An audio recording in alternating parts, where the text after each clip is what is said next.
right. Welcome, everybody. Hey, Catherine. Hey, R. Sorry you won't make it, R, but R says it's one of the best one offs they've ever ran. Awesome. Hey, RPG Grandma. All right. So we're looking at the Waking of Willowby Hall, which is one of those modules I'd heard about a lot. It's often recommended. It's by Ben Milton.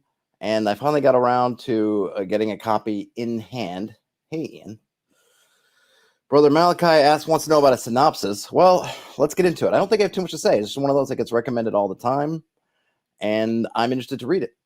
I know that Ben Milton's obviously done a lot of good stuff, and this is, I think, like I said, I don't have much to say. I don't really know too much about it. I mean, the cover here we have a giant or some little people.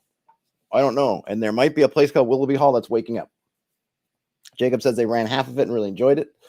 Let's just get into it. I think I'll have more to say as I go. And I know I'm always interested in these modules because I think there are a few people doing really interesting things with their adventure layout and design. And so I really appreciate what they're doing. And I always kind of want to look at, what are they doing that really works that maybe is applicable for hopefully other folks to adopt or even improve upon. So here we have a map of, I'm guessing, one floor at least. I don't know if it's more than one floor to this building of Willowby Hall. Let's see. We got a great hall, dining room, kitchen, breakfast room, servants' hall, tapestry room, so on and so forth. We also have a lot of notes. I probably won't read through all these notes in here, but we have notes that pertain to each page. I like that it's a couple things I just like about this, and then we'll move on so I can get to that, find a synopsis. I like the fact that the rooms are named. It's always nice. Hey, great hall, right? Okay, we have a name for it. Oftentimes I feel like there are obvious names for places, but the GMs don't name them, or they name them in one spot and just don't use the names. When I feel like saying, go check out the Great Hall, page 18, is to me a lot more, I don't know, a lot more useful than check out room 162 on page 18.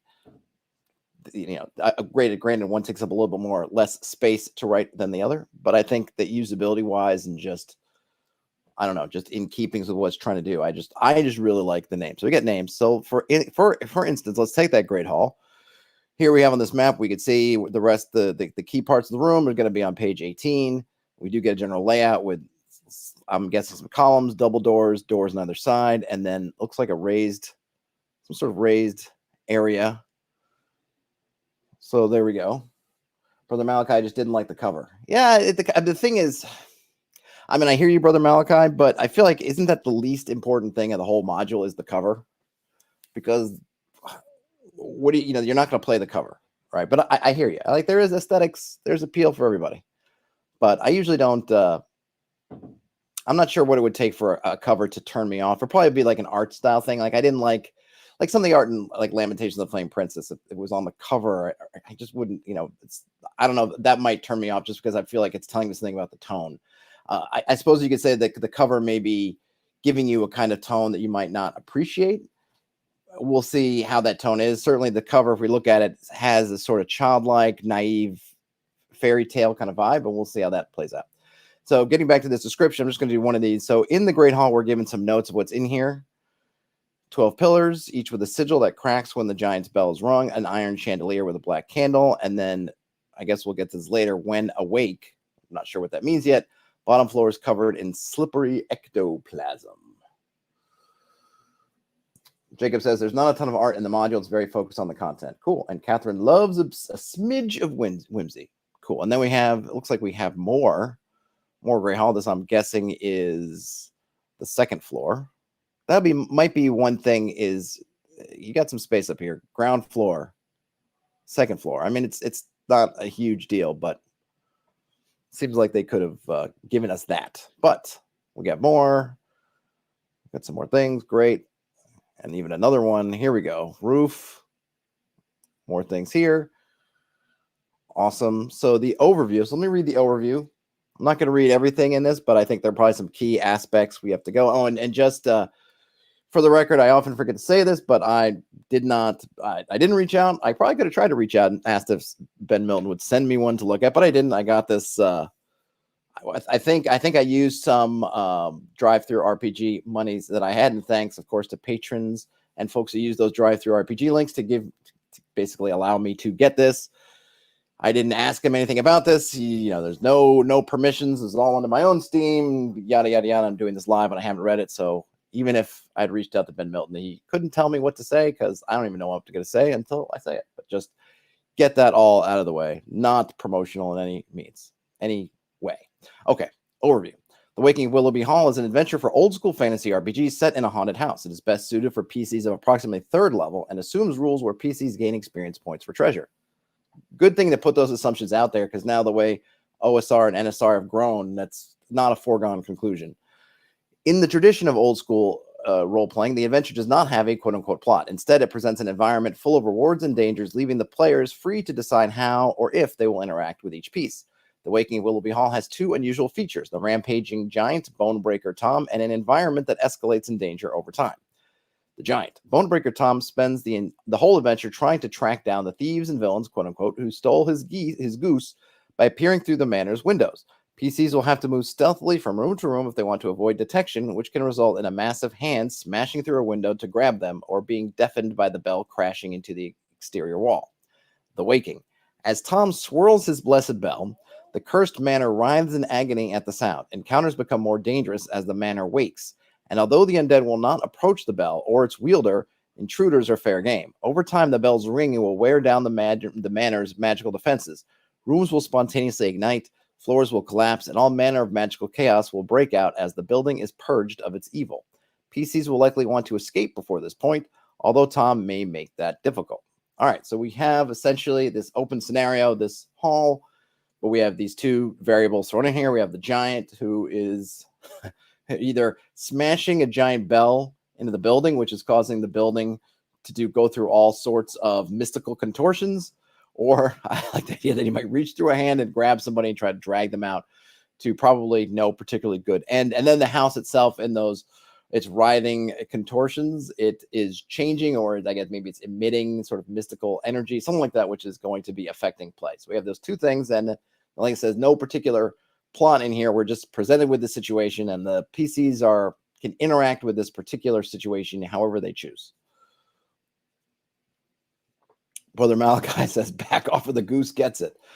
Yes, though that might be a threat, because if you do the goose in, if he calls your bluff on the goose and you do it, then it's really on. All right, I will read. We have a little bit of a, I guess, sort of a prologue, which I'll read because I feel like it's important. Yesterday, 3 adventurers, a wizard, a thief, and a fighter, used their final charge from a scroll of teleport to infiltrate the flying castle of Bonebreaker Tom, a cloud giant. This morning, the adventurers stole into the giant's deepest dungeon and purloined his goose, Mildred, who, rumor has it, lays golden eggs. The goose had other ideas. As the party crept out, the goose began honking furiously, rousing the sleeping giant, who thundered through the castle towards the would-be thieves.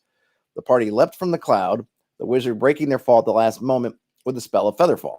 Behind them, Bonebreaker Tom crashed to the earth like a meteor, unscathed and enraged. Tom chased the desperate crew into the nearby town of Turnip Hill, where they tried to hold him off, much to the dismay of the town's citizens. During the battle, Tom ripped the bell from the tower of the local church and began swinging it like a flail, forcing the party to flee once more along a path into a nearby wood. Just moments ago, the adventurers, exhausted and desperate, reached the crumbling carcass of Willowby Hall, an abandoned estate with an evil reputation. They have hidden themselves and hide, hoping against hope for rescue as the giant rages outside, battering the walls with his bell, its ringing, shaking the foundations. So there's the situation. Nightbot got Brother Malachi. So we have the situation of what's happened. Now, I'm guessing that those are not the party, but maybe they'll find these folks inside. I think the one thing I'm curious about is how do you get into the place if a giant's on the outside, unless you are those people or you are already on the inside in other business. We'll see what the setup is for the players if they're not presumed to be running around with a golden goose in their hands, how they figure in, or at least how they get in. Maybe they start it. Okay, and then we have a section which I think is about the hall itself in this Waking. Every 10 minutes of in-game time, or when the PCs cause a lot of noise, roll the encounter die. On a 1, roll on the appropriate random encounter table to see what happens. On a 2, roll a d12 and read the result, like the direction of the hour hand on a clock. Rolling a 3 means east. Tom moves to that location around the manor by the shortest route possible and then swings the bell at the wall. Each time the bell rings, one of the 12 sigils in the Great Hall breaks. Willowby Hall begins the adventure sleeping. Use the sleeping encounters table when the encounter die rolls a 1. After 4 sigils break, Willowby Hall becomes restless rather than sleeping. Use the restless encounter table when the encounter die rolls a 1. New features will activate in some rooms, including fireplaces and candles ignite. The taxidermied owlbear comes to life in the hunting room. A crash is heard as the lid of the sarcophagus in the museum falls off and the death knight rises. After 8 sigils break, Willowby Hall becomes awake rather than restless. Use the awake encounters table when the encounter die rolls a 1.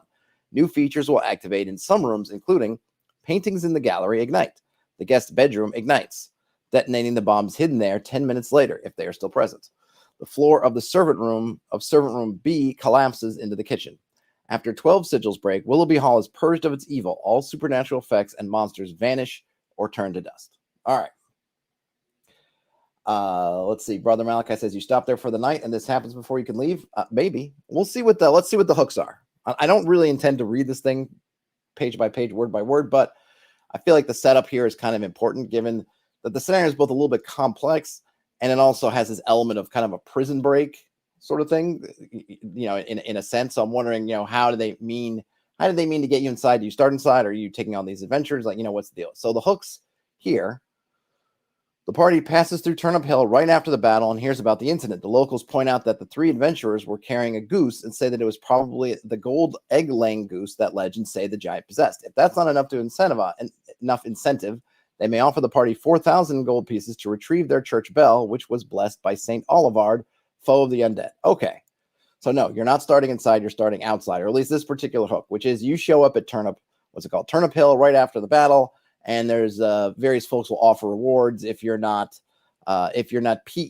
isn't piqued by the fact that there's a potential golden egg laying goose in the mix. Another hook is a party member learns that a distant relative has died and bequeathed them the entirety of Willowby Hall.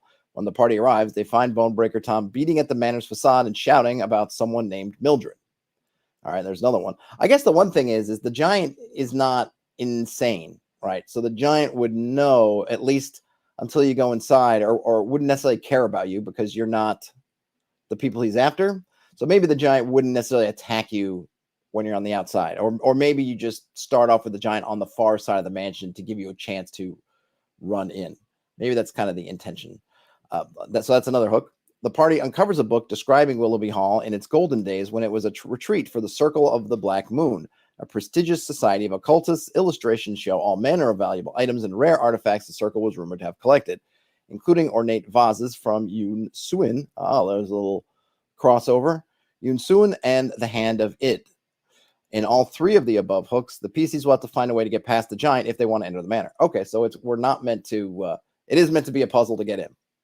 So the order of business number 1 would be, presuming that the party picks up on one of these hooks, they got to get in.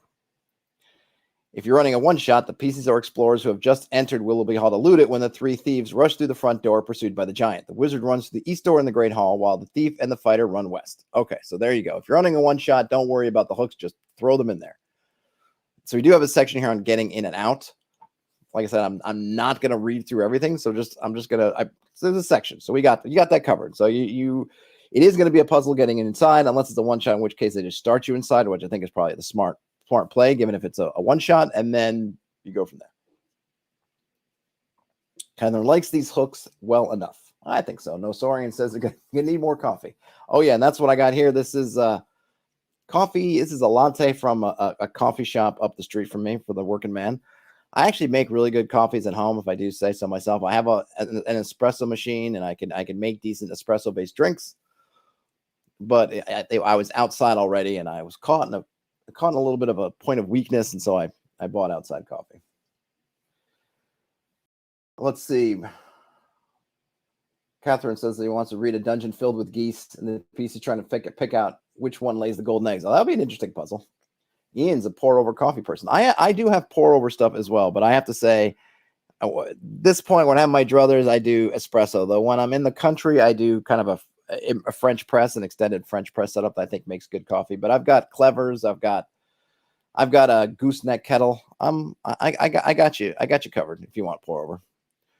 So we got a section here on stats and conversion. I'm not going to read it, but we've got it. Now we get on to encounter. So as promised earlier, there are three states of Willowby Hall when the adventure begins. It's in that sleeping. As things happen, the giant with the bell and everything, that it's going to move between states of sleeping to restless to awake, and then I guess after awake, eventually to spent. So we got a 20, a D20 of encounters for each state of the hall, and I think they're supposed to kind of escalate in difficulty as we go. I'll just read a smidgen of these. I'm not going to read them all. A selection maybe is the better word. Is that my phone ringing over there? It is, but goodbye, phone. Okay, if an encounter on any of these tables doesn't make sense, adjust it or use the next result. Good choice. So for an example, one of the sleeping encounters are 3 skeletal servants slacking off and chatting. You might run into the fighter or the thief. You might run into Apocalypse and the wizard. Helmet, half sword, and Lisbeth Grunt. Okay, you might run into 2 of them together. So a few of these are just running into various configurations of the 3 thieves. You might find Mildred the Goose. Roll twice and combine. So these are all, they feel like these are kind of maybe more social. There's a little bit of humor in there. Obviously, if you come across some skeletons and they're just kind of haunting the place or doing what they did in life, they do in death kind of thing, might not even necessarily devolve into combat, though I suppose it might. So these are all kind of, relatively benign, right? Once you get to restless, you get stuff like pale green ectoplasm begins leaking from the room's walls. So atmospheric, but obviously showing a growing danger. You might run into the goose again. You might run into the taxidermied owlbear. You might run into the taxidermy owlbear posed like a statue. So it's pulling one of those kind of cartoon tricks. If it's standing perfectly still, hoping you think it's still just a stuffed bear, and then it'll take you down. You might get the Death Knight. So variations of that.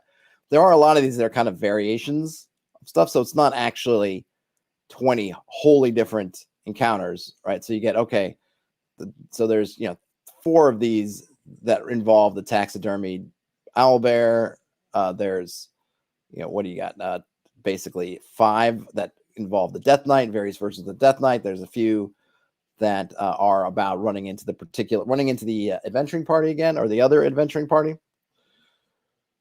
And then when we get awake, we have things igniting,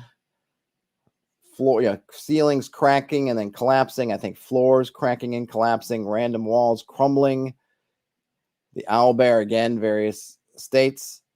I wonder if the owlbear can be killed. I wonder if some of these if they can be killed. So could you run into the owlbear when it's restless and kill it? Will it still show up here? Because let's face it, it's a taxidermied owlbear that's being animated by, I guess, negative energy or magic. So it's not like it needs to follow the rules of death. It's already dead. It's just animated. So maybe it could come back. And then we have the Death Knight again. And then there's another roll twice and combine. We have some stats for Bonebreaker Tom. And we have some notes about running Bonebreaker Tom, which is probably what I'm more interested in. Though I like this little section here on, hey, what does he want? What does Bonebreaker Tom want? He wants his goose back. And he wants the dead bodies of the 3 adventurers who stole her. Yeesh. But he can't tell human-sized creatures apart. So he just wants 3 bodies. 3 bodies in his goose. Interesting, right? There could be interesting hijinks in the 3 bodies and a goose. So here's the bit on running Bonebreaker Tom. Tom is the primary threat throughout the adventure. He can peer into any window on the 1st or 2nd floor and moves around the building whenever a 2 is rolled on the encounter die, which is a nice reminder. As he moves, Tom is always peering into nearby windows looking for thieves. Use him to keep up the pressure on the PCs and keep them moving and hiding. When he is nearby, Tom will be attracted to any loud sounds. When he spots a character, he will usually smash in the window of the room with the bell, then reach a hand in and try to grab them, crush them, and toss them away. Note that the peals of the bell during combat break sigils in the Great Hall. Tom will avoid Mildred the Goose being harmed at all costs, but this is not obvious unless the goose is threatened. Tom's silk bathrobe trails almost to the ground and can be easily climbed. His beard can also be climbed if a character gets a grip on it. All right, so I'm not sure, almost some little hints there, but to the GM. But I guess if a player says, can I climb the robe and or beard of the giant, you could say yes. Now, why you would want to do so, maybe you have a plan. I'm not sure. And then if you do manage to get into Tom's beard, you can find there's a D6 table of things you find in the giant's beard. That's great. And we have some stats for the Death Knight, and we have stats for the Skeletal Servants, including another random table of what they're wearing and what kind of weapon they might be holding. Frederick says, does Tom sing silly songs? Well, that's a tongue twister there. And Soren says, I'd be afraid if he did. True. Yes, morale 10. So, yeah, you could potentially do something with Tom. Death Knight morale 12 and Skeletal Servants morale 12. Remember, you're rolling 2d6 and you're seeing if you roll under morale. No, you have to beat the morale for funny business to happen. And so, of course, if you have morale 12, you can't ever beat it on a 2d6.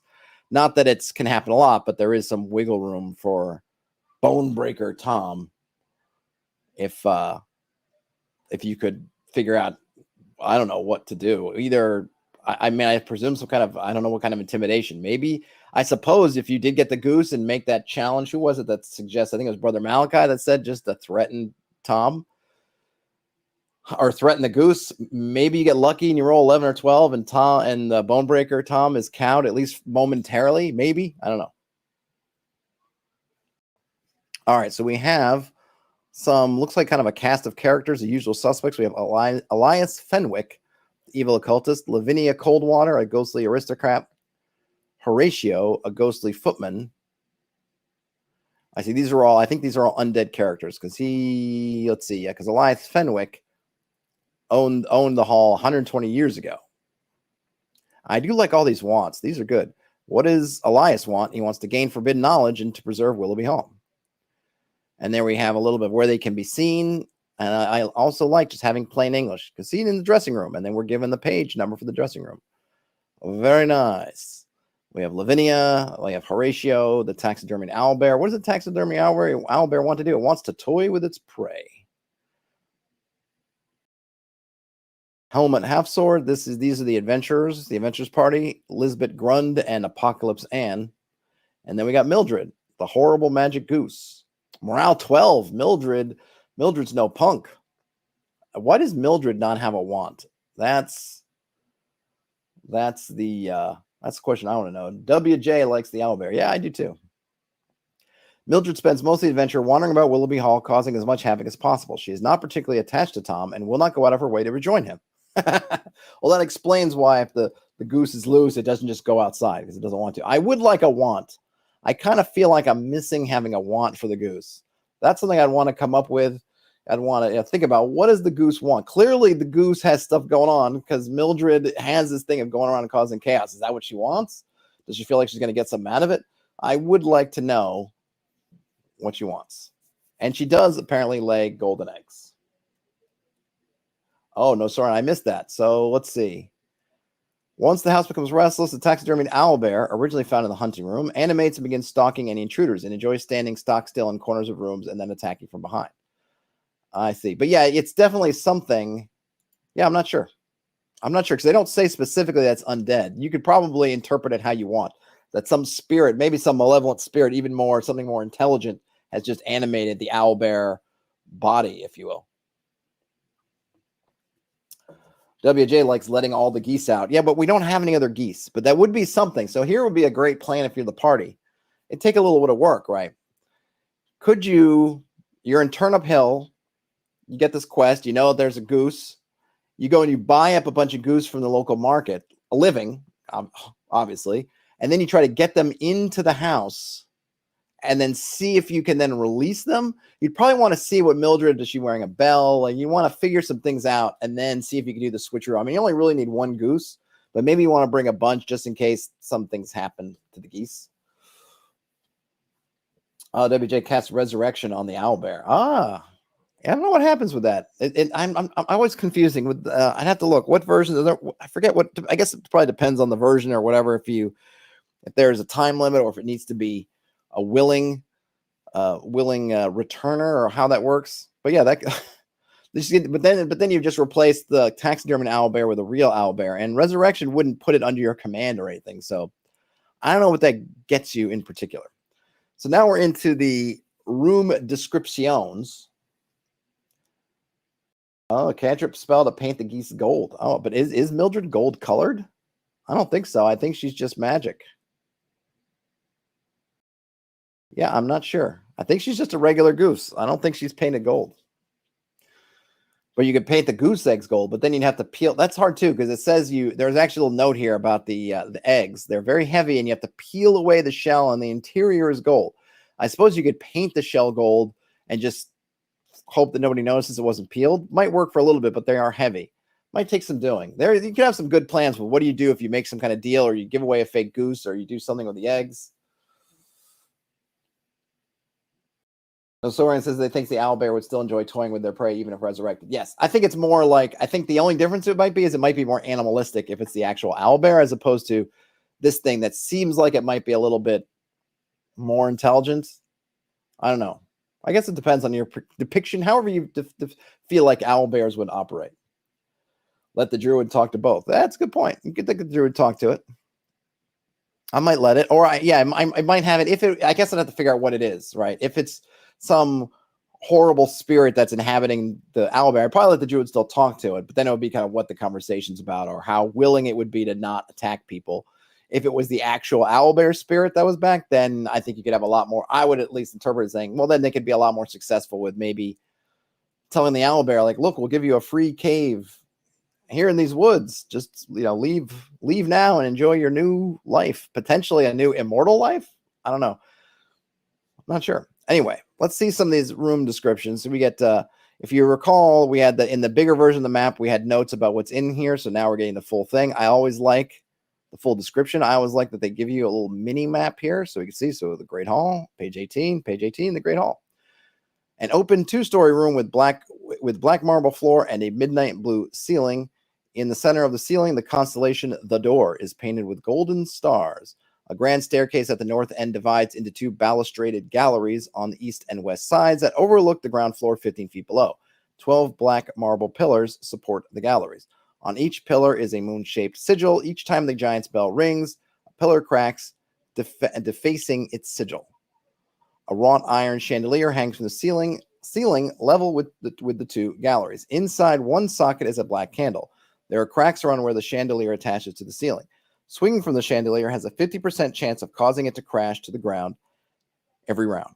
All right, so there's our general stuff. Notice it's put in this kind of sort of bulleted format. So there is no speak aloud text. So we are, as GMs, we are coming in, we're reading this, and then we're saying, oh, okay, here's what we got to do. And you're reading through it and then formatting the information however your party likes it, which I tend to like. I like the kind of bullet arrows for giving you sort of the bits. So for each kind of important item, or in some case sense of items, you get a bullet, which then gives you, and then maybe a sub bullet. So here we have for the pillars, you get a bullet, and then the note about what happens when the bell rings, the bullets, and then chandelier, and all this stuff is kind of nicely broken out. And then when awake, the bottom floor is covered in slippery ectoplasm from the dining room, which is right here. And then this is what we're going to get for all the different rooms. So I'm not going to read through all the rooms. Does WJ ask if the story has a beanstalk? Actually, it doesn't, or it's not said. No, actually, so what happened is in the prologue, it was revealed that the party of adventurers, aka these guys, used a scroll of teleportation to get up into the castle. So no beanstalk, no magic beans required. But you could add that in. You could, if you wanted to have the giant beanstalk and go full fairy tale, you could. But I think remember we talked about the beginning about the cover and how it kind of had this naive, a bit of a fairy tale vibe. It's clearly in the way the story is, in the telling of the story, it's definitely constructed on an actual fairy tale, which is, Jack and the Beanstalk with some substitutions and obviously kind of more of the aftermath. And Jack and the Beanstalk, I think the giant just dies, right? Falling out of his castle, just falls down and splat, and that's it. And Jack lives happy ever after. In this case, the giant falls down, is not damaged at all, and now is chasing them around. And of course, you've swapped out Jack for some fantasy-style adventurers. WJ, not a fan of the beanstalk. WJ, what did the beanstalk do to you? Come on, man. Just some beans, some magic beans, the musical fruit. The more you eat, the more you toot. Hey, and not that this really pertains to that much at all, but big fan of the Puss in Boots movie, which also plays off of the Jack and the Beanstalk story. The original Puss in Boots. The second one was pretty good, but the the animated Puss in Boots movie with Antonio Banderas as Puss also does riffs on this story, and I think does a good job with it. No, Soren says OP Druiders be casting Goodberry and Beanstalk all around.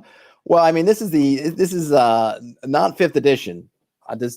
When did Goodberry come about? What edition did Goodberry? Is that just fifth edition, or was it an earlier spell? I think in fifth edition, right? It's a cantrip. Oh, WJ says it's a new world plant. Seems a bit silly. Well, these are fantasy worlds, WJ. It's new world plant in Earth, but we are not on Earth. But if it seems silly to you, I get you. Brian Smith. Hey, Brian Smith says they joined at just the wrong moment. I mean, those are those things, right? It's a new world. I mean, if you feel like you got to be Earth accurate in your fantasy sort of medievalism, I guess, but I don't mind. To me, this is all kind of you're in your own sort of universe, your own world to play with. I think you could totally have beams be available. Climb Yggdrasil. I'm down with that too. But does your world, I mean, I don't know. How does it, I don't even know. In North Mist, I mean, I don't presume that North Mist, if you're in Midgard, I guess, right, that you can see Yggdrasil. So that'd be interesting climbing up. But that seems like a whole lot of upper level adventures. And these adventures don't seem like they're high level enough to get to and climb up Yggdrasil and go world to world. I think ultimately, maybe that's why Ben Milton chose to just have them teleport over there. And it solves a couple of issues. And I don't even mean about whether you find beanstalks silly or not, but just where's the beanstalk? Does the beanstalk come down? How much, the destruction of a huge, tall beanstalk crashing down to the ground, like all that kind of stuff just goes away when they just teleport there. So, you got that. But you could always add in more stuff, whatever it may be, silly or deadly serious, if you wish. In the sitting room, we got the skeleton activities. We get to roll some tables. If you're in the smoking room and it's restless or awake, you hear different topics being discussed, such as the shocking state of the roads, a recent hunt for a questing beast. Ah, ha, ha, ha. Nicely done. The appalling neglect of tradition among the order's younger recruits, so on and so forth. These are nice. You can have this, I like that. The smoking room, you can enjoy some discussion topics while the place is coming down. Oh, Yggdrasil. Nice. I think if I had a world tree in my setting, it would definitely be upper level people only. That's where like the big bad and good things are moving around. Not for your first level, whatever people. In my opinion, anyway. If you want, you're obviously your world, your rules. But I feel like that's a that's a high level place. Send them back to Jotunheim. Yes. And cue the Immigrant Song by Led Zeppelin. Okay, we have the Tomb Room. We can get some 4 skeletons of plate armor. They're set up. We have a weapons room. We have the Night Garden. Not that little show for the... there was a show, I'm sure it's still on in Britain, I guess, called the Night Garden. Kind of a kids show. My daughter had some of the books for the Night Garden a few years ago. I don't think this is it. Who are the people in the Night Garden? I can't remember. There was like, one of them was Upsy Daisy. There was Macapaka. I think there was somebody else like the Tumbly Doos. I don't think they're in this version of Night Garden. But what we do have is a whole table of, let's see, what is this? When players look for an unusual fungus, roll once in each column on the following table to see what they find, or just roll once and read straight across. Each effect can only be found once. Oh, that's cool. So you can find some random fungi. And they might be, they might have some kind of scent, some kind of taste. They might look a certain way, and they might have certain effects going from healing to making you fall asleep, to giving you bad breath, to making you itchy, and so on and so forth. Some interesting things there. If you have if they have a chance to go, I guess what fungi collecting, mushroom hunting in the Night Garden. And then when we got when restless and awake events, I really like this. I would definitely see using this kind of system for a dungeon, even if I wasn't having it come awake like this, but kind of like what happens at different DEFCON levels. So your area, this structure, whatever it is, dungeon, whatever it is, starts off at DEFCON 0, which essentially is, nobody knows anything's going on. They're doing whatever they just do normally, and they're not on guard, right? And then you might have, you could say something like restless. They, which would be, maybe all the creatures don't know they're under attack or that there are adventurers lurking about, but they're certainly kind of on guard a little bit. Something doesn't seem quite right. They're on edge. And then maybe you could have some kind of alert status. And then you could have different things happen. That way you could communicate to the GM that, hey, once you get to this alert status, these doors are going to be locked, or these things, you get to certain areas, there's the drawbridge has been raised, that kind of thing. And then you could even have like, hey, if they leave over this amount of time, they'll sort of drift back towards, they're going to be, alert for at least a couple of days. Then they're going to be restless for maybe a week or 2 weeks, whatever you think is appropriate, and then back. Or you maybe probably want to make those shorter. I don't know. It probably depends on your time scales. But anyway, I kind of like this idea, and I've talked about it, but I know I've mentioned it before in different things, but I like the way this is laid out of having it. I think when I was talking about it before, I talked about incorporate it into your encounter tables and things, which I think is still a good idea. But this having specific areas that can have effects based on kind of a level of danger level, so to speak, is good. Brian Smith says the Shadow Dark module has that. I know we looked at it, but I don't remember it. But I believe you because you actually ran it, and I just kind of read through it. The hunting rooms got the owl bear. When restless, then when awake. We have the tapestry room, the kitchen, the pantry with some foods. Nice. Beer battered apples and sugar. Oh, this is only when restless or awake. These are nice. And I like all these details. They're nice because you're rolling dice here. You could run this several times and get different results. And I just like that these are things that the party can pick up. They can use, take with them. Good stuff. Brian Smith says the Minotaur loses track of you after D6 rounds. Oh, that part. Yeah. The pursuit of the Minotaur. But I'm talking more like tied to like elements in the. It would be like Brian Smith if the maze had certain areas that change depending on what, say, the Minotaur. Like that would be a good thing for that module. Was the Minotaur could have different levels, right? When you're on alert, the Minotaur is rampaging about, but this to me is tied to the area, not tied to the monster so much. But I could see in that module kind of combining them. When the Minotaur is enraged because of his spiritual connection to the place, certain things start to happen. When the Minotaur is disengaged, maybe like, okay, he can't find you anymore, and it's that, but he's not back to just wandering, then something else happens, and then something else happens. But I hear what you're saying for sure. So that's the Servants' Hall. That's got some phantoms that could be waging items. Oh, I didn't even notice the highlighting here. So see how in the map, the mini map, the rooms that are white are the ones that are on this page, and the rest are grayed out. Or not grayed out, but just have a gray background. The dining room and the breakfast room, the bedroom, the dressing room, the gallery, the museum, the head of the third autarch, the hand of Id.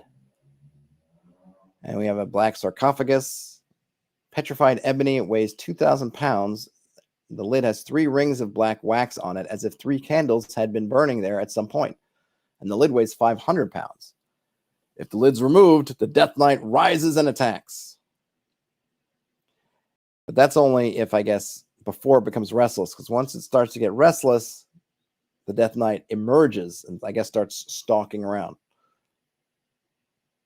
Oh, and the Death Knight will obey the commands of Elias Fenwick. So if you get on Elias Fenwick's good side, I'm not sure how, but you could, then maybe you'd have an angle to deal with the Death Knight in a non-combat-y kind of way. Brian Smith says, roll on the table, live content, anything could happen. I suppose that's one way to put it.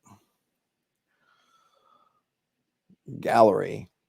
The gallery, 6 paintings, the inner sanctum, East stairs, servant room A, that gets some strange phenomena if it's restless or awake. B, just when it's awake, the floor collapses.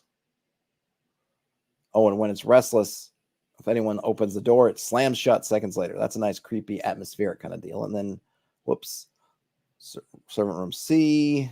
It's got Apocalypse Anne and Lisbeth Grund can be found here, hiding by the foot of the bed if they have not been encountered elsewhere. Okay, so if you don't roll them up on a random encounter, you'll find them in servant room C. And Apocalypse Anne has Mildred, unless you've encountered Mildred elsewhere. And she's holding the goose's beak shut. We have the guest bedroom, the library with some example library books. I like that. We have some stairs, towers. Ooh, ballista. Thinking like barista. Ballista tower.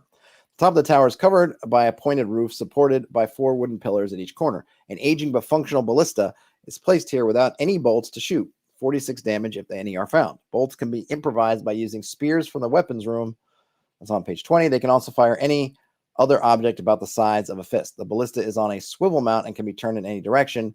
The staircase leads down the east roof stairs. So you could try to, I suppose you could try to get up to the ballista and try to take out the giant that way.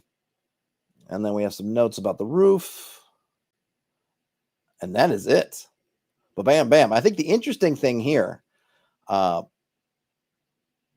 than, I guess first of all, so having looked at the whole thing, what do I think? So obviously I'm just reading this, right? I don't have any great sense of running it. Now, I always want to be careful about what I say about something I've just read as opposed to running it, because some things read great and run terribly. Some things read terribly and run great. I like the layout. I like the way everything's organized. I think that it does a great job of giving you the information that you need in multiple places. So, for example, this page, we have a spread that shows the layout of one of the floors of Willowby Hall. And it gives us not only it would be, even if it just gave us just a picture with the page numbers, that would be great. But they go the extra mile and say, let's tell you something what's in here. So you can really kind of use this as a reference. And then maybe if you could get kind of a high level view of the room here, and then you can go find the page in later. Or if maybe the first time you read through the room, you go to that page, you look it up, and then the next time they're coming back in here, you can just check this sort of abbreviated version of it. So that really nice. And the maps are all nice and clear. It's not overly designy, but I think they're pretty. I like the kind of architectural style. Simple, convey all the information you need. They're not going bonkers with this sort of trying to deliver some kind of aesthetic that harms readability. And I even like this font, which gives you a nice Gothic flavor, but sometimes the Gothic fonts, I know I felt this way with some of the fonts in Morkborg and some other places where they get this really over-the-top Gothic font, and then I find I just can't. It's really hard to read. This one, I get that kind of Gothic flavor, which is nice, and it's not difficult to read. And then once we get into, we get all our intro stuff, which is great, and we get some our encounter tables, which I always like. And there's not, the encounter tables are interesting because there's not that much going on. And you could probably look at this as if you want to look at a pro, you could use it as a pro or use it as a con potentially. And I'll go for the con first, which I don't necessarily think is a thing, but you might. There's not a huge variety of encounters. This is not a funhouse dungeon where you're going to run into kobolds and this and that and the other, right? Just flooded throughout the place. You have only a few different things you're going to run into. You're going to run into the adventurers. You got the adventures. You got some undead. You've got the Death Knight, the Owlbear, and you have the giant. Not a lot of different things, and maybe a couple of the rooms maybe have a couple of things, but really that's it. But they are kind of almost like in a sense three factions: the house faction or the hall faction, and you have and they gave some nice write-ups on some of the characters of this faction. You have the giant, who's kind of its own faction, and you got the adventurers. I suppose maybe four factions, no, three, right? The house, the giant, and the adventurers kind of thing.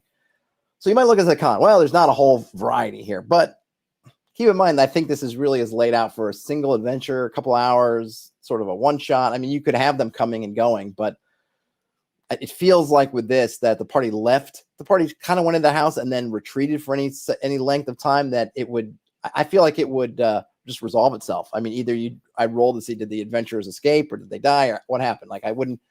This particular situation with the giant actively attacking the house and the people hiding inside is not going to last forever. So I feel like a day or a couple days max. And I even think a couple of days probably is pushing it. This situation is going to resolve itself one way or another. So this is really, you're getting in and you're getting out kind of thing. So I don't feel like the con for having a ton of variety, I don't actually find that really a con. I think it's actually what I would call it is on my ledger, it comes out as a pro because it's easy to manage. I can get a sense of all these people instead of trying to figure out all these things. Like, hey, no, I've got some very simple stuff. I like the way they've kind of fleshed out the undead a little bit with the servants doing different things depending on where you find them, with a couple of these characters that have their own goals and you can read on them. And so when your party encounters them, you've got some flavor there. It's not just, you're just not knocking down doors and just getting into combat the whole time. And of course you have this pressure of the giant. You have this variable, not only of these encounters that change depending on how the house is, but then also the giant coming around. And like, we're just going through the rooms and we're looking at them kind of in a static sense, right? Oh, okay, here's the description, here's the things in it. But we have to remember that when we're running this in the game, that giant's gonna be moving around all the time, and at any given moment might be peering into the window. You know, you've got to kind of track where the giant is around the house, around the hall, and determine where it is and can it see them. Are they in view of the windows? And then you have fun with that. So there's a lot of things, even though there's not a ton of pieces, they're all doing the different things. They're all moving around. So I think that's a good thing. Catherine says the construction of this module, regardless of the aesthetic, is pretty masterful. Yep, I would agree. I think they've thought well about putting it together, and it's just kind of up that level of having a professional, or I would say professional grade kind of layout. It's pretty, but it's very usable. And I like, for example, I like having all the wants. I like being able to see, okay, here's Bonebreaker Tom. Here's the kind of stuff he wants. Here's some notes on running him, because that's important, right? So we got a whole section here. I don't want to say a whole section like it's a ton of text, but we get this broken out into its own subsection, if you will, because it's important. Because running Tom, Bonebreaker Tom moving around is probably the most important thing in this adventure, because it really is doing a lot of things. It's adding pressure in terms of that ticking clock. We have the ticking clock here, which is he's going around banging that bell, and banging that bell is causing the hall to deteriorate or activate, however you want to think about it. That's your ticking clock, because the further down the road it gets, the more hostile things get. And presumably, if you let it go all the way to the end, sure, all the supernatural stuff is going to end, but it probably means that the thing is going to collapse on your head. So you want to get out before that. So you have a ticking clock. But not only that, you also have the pressures of Tom showing up if you're in any of those outer rooms that are facing the outside, which I don't know, most of them are. Well, there's a few. So just about everything seems like it has windows. So you're going to have an opportunity all along here pretty much. So is there anything on the first floor? So the night garden is maybe a spot where you can not worry about being seen. The music room's got windows. Everything's got windows, or most things have windows. So not too many places where you can get away from Tom, and that pressure or that tension of, is Tom going to show up at any given moment and just bang the bell, try to reach in and grab somebody, is a great thing. So Tom is really important. So I like that they acknowledge that in a sense by giving you some extra write-up about what to do. And the notes about him, being able to climb up his bathrobe and his beard are kind of interesting. I suppose that's answering the questions if you're thinking about if the party decides to fight Tom straight up, what could they do? Could they try to, I don't know, get up into that, or if something else, or maybe if they're able to sneak and climb up Tom by stealth? I'm not sure, but it's curious that they give you those. It's just kind of a fun, maybe in play testing that came up where folks climbed up Tom for some reason. I like just adding the Tom in the beard kind of thing. Nosorian agrees with Catherine and others, saying it looks good quality. Brian Smith says that Ben's a teacher by day, that communication style comes through. Yes, I think it definitely comes through. I really like these, giving us a cast of characters. They're not just all just kind of nameless undead, though they gave them character anyway. You might find them they're doing chores, they're holding different things, they may be wearing different costumes in a sense. But I also like that we have some individuals here that we can really have fun with, especially maybe if you wanted to use this as an ongoing location after it was settled. So if you are able to, however you solve the situation, and assuming that the place isn't destroyed in the process, you have some things here where you could use this. If you run it with the plot hook that somebody inherited it, that might be interesting, because they give you these wants, right? Because this is probably maybe the interesting thing, right? So Elias Fenwick is here, and Elias's wants are to gain forbidden knowledge and preserve Willowby Hall.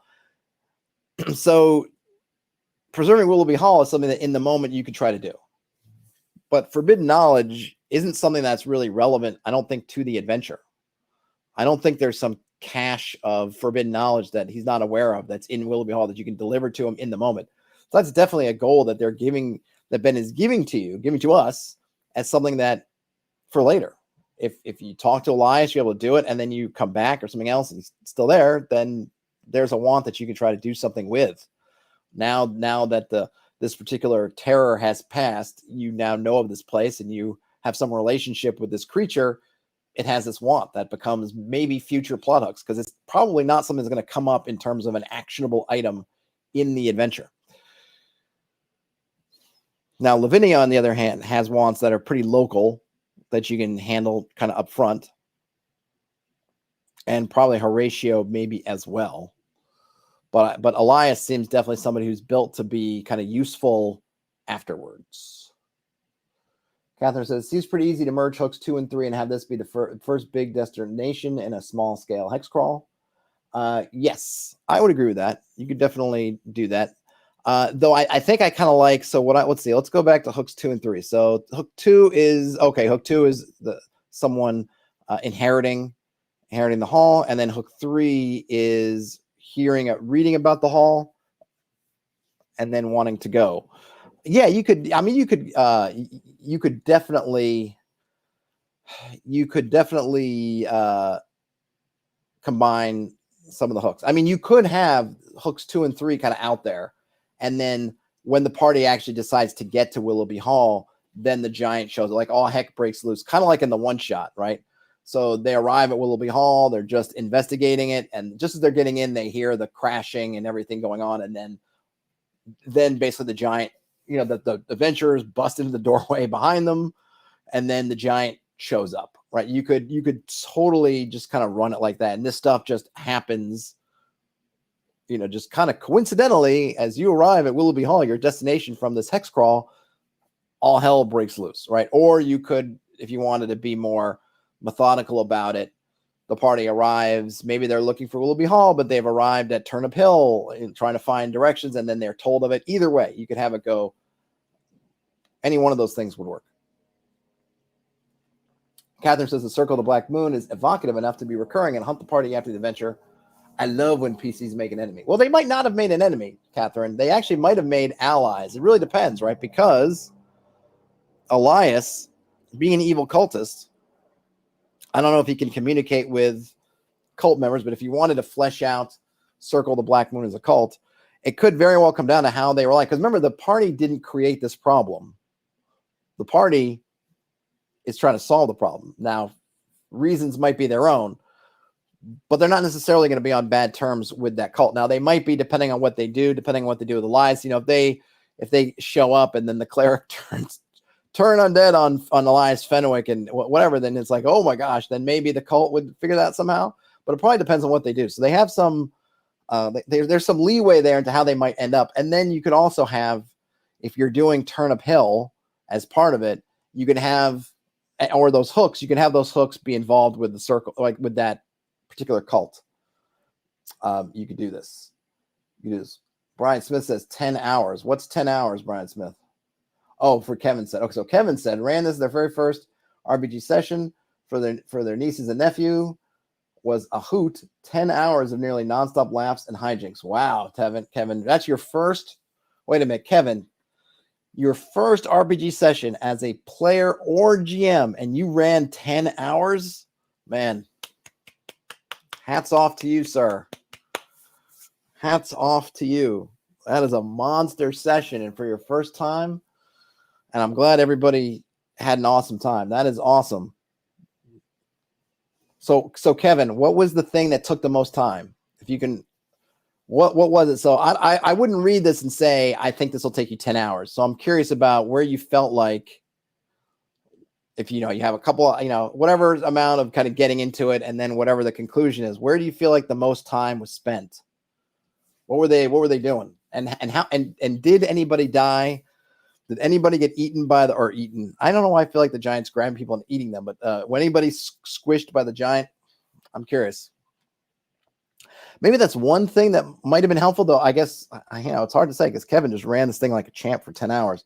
I was kind of thinking at the end of this, there would be some section of, hey, here are some kind of ideas for how they beat the giant, or here's some ideas for how they beat the situation. But Ben's like, nah, I'm not giving you none of that, which is, look, you don't have to. And that's kind of the point of all this stuff. But I also think that might be the one thing where I feel like, especially for new GMs, is to, it can be helpful, is to kind of see like, well, here are some of the exit strategies that might be used. Because I feel like combating the giant 72 hit points. Where's his stat block? It's not. I mean, not only 70 hit points. I mean, I guess you're third level. If you're third level when you do this, you can get there. I mean, maybe you get up to the ballista. You can do it. I think it's a lot though. I feel like fighting the giant would not be my first choice, I guess is what I'm saying.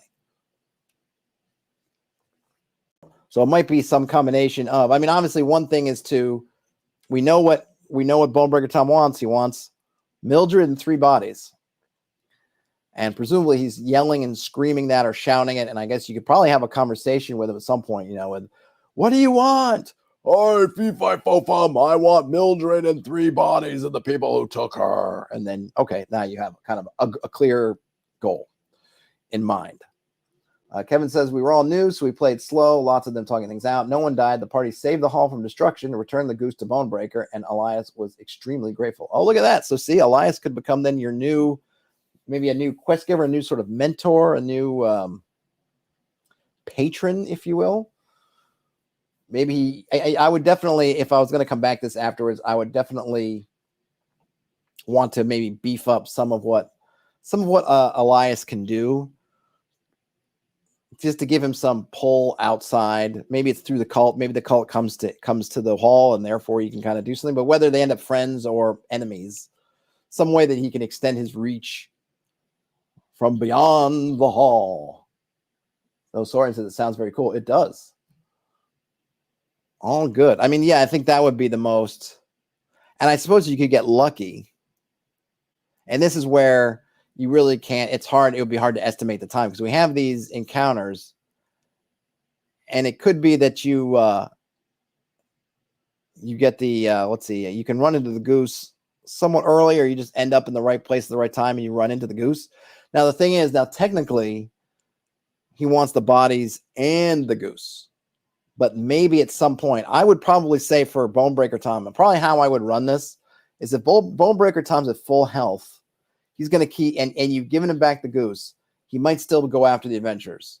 But maybe I would say, if that ye old bloodied state, if you got him down to what, 72, 36, what was it? No. Yeah, 36. If you get him down to 36 hit points and he's got the goose, that might be enough. That morale, it's not 12. So there's, we talked about at the beginning how, his morale's not 10, is not 12. So it's not a never retreat kind of situation. So maybe if you get him down to kind of bloodied, but he's got the goose, he'll leave without the bodies. Catherine said the hall would make a great home base for players if they resolve things peacefully. It could. I feel like it would be interesting as a home base just because you do have these undead things that are not loyal to you, right? You may be on good terms with Elias at the end of the adventure, but they're not like your thralls. You don't control them. So me as a player, I might be thinking, I can't stay here. I mean, I'd have to get it I'd have to get it, sanctified or consecrated. I would want to get rid of all the undead first before I say, great, I'm going to settle here. No offense to the skeletal servants or the poor Mr. Death Knight or these other folks, but sorry, Lavinia, sorry, Horatio, sorry, Taxidermied Owlbear. You got to go unless you can come up with a way to make them loyal to me. Some kind of absolute way. Like I'm not going to be sleeping. I'm not going to be doing stuff with these undead around that could turn on me at any moment. Ain't going to happen. I mean, at least to me as a player, I'm like, it's not happening. Nosorian says that one of the NPCs said he wanted to complete his work and get back to the afterlife. Yep, Horatio. So yeah, you might be able to talk Horatio into leaving. Lavinia wants to just be moved around, so she's not going anywhere. Elias doesn't seem like he's going anywhere. And then the owlbear just wants to toy with its prey, of which it thinks you are its prey. So I can't have those guys going around. Can't have them. Not going to be able to do it. So I would need to figure out how to get rid of them. If I could get rid of them, then yeah, you've got a lot of. This is a nice property. Seems like you're pretty close to. I don't know if they said how far the hall is away from the town, but you're near to a town. Turnip Hill doesn't sound like the center of the world, but whatever, it's fine. It's got turnips. You can eat turnips, right? And you could definitely place that on your map and put some other interesting things here. But Though, of course, here's the thing, right? So I'm talking about why me as a player, I couldn't live here. But these are all great plot hooks because let's say we clear out Willowby Hall or we solve the situation and maybe we're given Willowby Hall. If we didn't run with the plot hook or one of us inherited it, then maybe the town goes, hey, look, you cleared it out. It's yours. We'd rather somebody live there who can stand it than let it sit there because it's obviously there's something nasty going on there. So it's yours. You keep it. You can take it. So now you've got this hall. Well, here you go. I've just been saying as a player, well, gee, I don't know what to do with this place. There's undead in here that maybe they're not actively trying to kill me, but they might at any moment. Something could happen. Necromancer could walk in here and all of a sudden it's a bloodbath on our hands. I don't know. So what do I do with that, right? So then as the GM, it's like, okay, well, then you can research. Well, maybe you can go. You need a powerful cleric to come in and sanctify the place or some kind of ritual. And so you're going to need, oh, there's a black candle. Maybe you need the white candle. I don't know, something. You need some object to come in and can cleanse it. Maybe you need to go on tasks like we just talked about. Oh, Horatio has this thing where you complete some stuff and they'll go to the afterlife. Well, maybe you need to fulfill some quest for Lavinia. Maybe you need to fulfill a quest for the taxidermied owlbear. Maybe that druid can talk to the owlbear and figure out what the owlbear wants. Maybe you got to do something for Fenwick, or in the end, you have to battle Fenwick, but you need something special to get rid of him. So you just get more plot hooks, and then you have another couple of however many adventures, and then you get your base of operations that is now safe, presumably. Brian Smith says, love it or list it. Yeah, there you go. Exactly. Well, all right. So I really enjoyed checking out Lavinia Hall.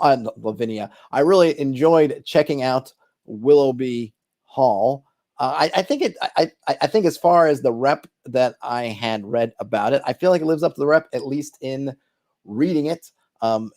As who was that? Kevin said they ran it and loved it, and it was their first adventure. I mean, that's high praise, right? If someone says, hey, look, I ran this as a first timer, not just first time GM, but first time GM or player ran it for 10 hours and had a blast. I think that says nice things about the module because it means one, they were able to get around and work with the module easily. And, two, that it wasn't painful in some other way that caused them to want to bow out after 15 minutes. As Kevin says, super easy, DM friendly. Yep, I would agree with that. So yeah, I'm really glad I got around to reading it. I'd love to hear more stories. If you go to forums.hex.press, that's where me and others gather to talk about stuff. You can see stuff like Brian Smith's been posting some of their work on there. Terrence, who I don't think is in the chat today, also posts stuff in there.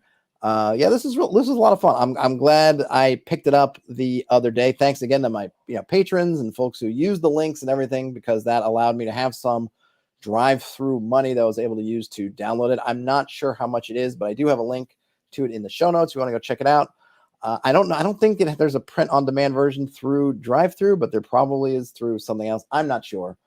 Not sure how that works. But yeah, this was a lot of fun. Don't get put off by the cover. Someone said, I forget who it was, that they were put off by the cover art. I get it. I get it in the sense that the characters seem a little bit maybe cartoony, but I feel like it doesn't really give. Don't judge a book by a cover. Maybe that's just the best way to put it. And this was a really good book.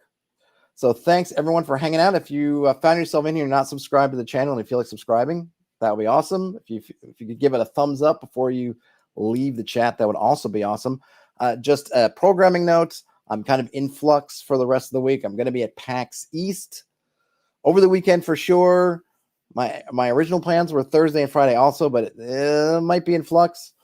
But I'm going to be around there. So if you're heading to PAX East anytime over this weekend, I guess, shoot me a line. Maybe we could meet up and say, hey, sit down and play a game together or something.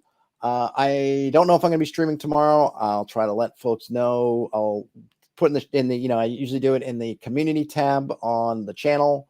I'll try to let you know as soon as I know. But if I don't see you tomorrow, Thursday, or Friday, have a great rest of your week, or whenever you end up watching or listening to this. Game on, everybody. I will talk to you later. Bye now.